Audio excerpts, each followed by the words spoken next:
was not there. I found him sitting at the mouth of the cave house with my football in his lap. He looked up at me, and I knew already from the look in his eyes what he was going to tell me. He stood up, put his hands on my shoulder, and looked me deep in the eyes. You listen to me very good now, Mika-san, he said. I am too old for that new world you tell me about. It is very exciting world, but it is not my world. My world was Japan, long time ago, and now my world is here. I think about it for a long time. If Kimi is alive, if Mikia is alive, then they think I am dead long time ago. I would be like ghost coming home. I am not same person. They not same either. And besides, I have family here, orangutan family. Maybe killer men come back. Who look after them then? No, I stay on my island. This is my place. This Kensuke's kingdom. Emperor must stay in his kingdom, look after his people. Emperor does not run away. Not honorable thing to do. I could see there was no point in pleading or arguing or protesting. He put his forehead against mine and let me cry. You go now, he went on, but before you go, you promise 3 things. First, you paint every day of your life, so one day you become great artist like Hokusai. Second, you think of me sometime, often maybe, when you are home in England. When you look up at full moon, you think of me, and I do same for you. That way we never forget each other.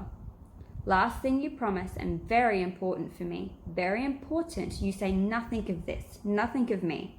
You come here alone, you alone here in this place. You understand? I not here. After 10 years, you say what you like. All that left of me then is bones. It no matter any more then. I want no one coming looking for me. I stay here. I live life in peace. No people. People come, no peace. You understand? You keep secret for me, Mika. You promise? I promise, I said. He smiled and gave me my football. You take football. You very good at football. But you very much better painter.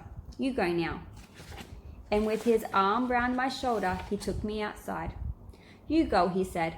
I walked away, only a little way, and turned around. He was still standing at the mouth of the cave. You go now, please. And he bowed to me. I bowed back. Sayonara, Mika-san, he said. It has been honor to know you, great honor of my life. I hadn't the voice to reply. Blinded with tears, I ran off down the track. Stella didn't come at once, but by the time I reached the edge of the forest, she had caught up with me. She raced out to the beach, barking at the Peggy Sue, but I stayed where I was hidden in the shadow of the trees and cried out all my tears. I watched the Peggy Sue come sailing in. It was indeed my mother and my father on board. They had seen Stella by now and were calling to her. She was barking her silly head off. I saw the anchor go down. Goodbye, Kensuke, I whispered. I took a deep breath and ran out onto the sand, waving and yelling. I splashed out into the shallows to meet them. My mother just cried and hugged me till I thought I'd break. She kept saying over and over again, "Didn't I tell you we'd find him? Didn't I tell you?"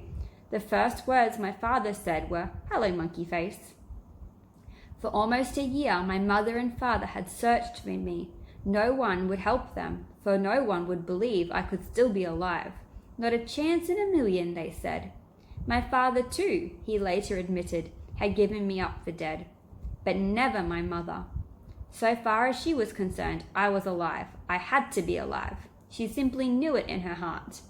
So they had sailed from island to island, searching on until they had found me. Not a miracle, just faith. That's a little picture at the end. So that is the end of our book, but there is a little bit, a postscript, 1 page. So, 4 years after this book was published, I received this letter. Dear Michael, I write to tell you in my bad English that my name is Mikiya Ogawa. I am the son of Dr. Kensuke Ogawa. Until I read your book, I thought my father had died in the war. My mother died only 3 years ago, still believing this. As you say in your book, We lived in Nagasaki, but we were very lucky.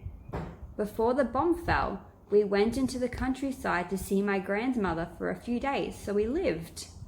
I have no memories of my father, only some photographs in your book. It would be a pleasure to talk to you to someone who knew my father as you did. Maybe one day we could meet. I hope so. With my best wishes, Mikiya Ogawa. A month after receiving this letter, I went to Japan, and I met Mikiya.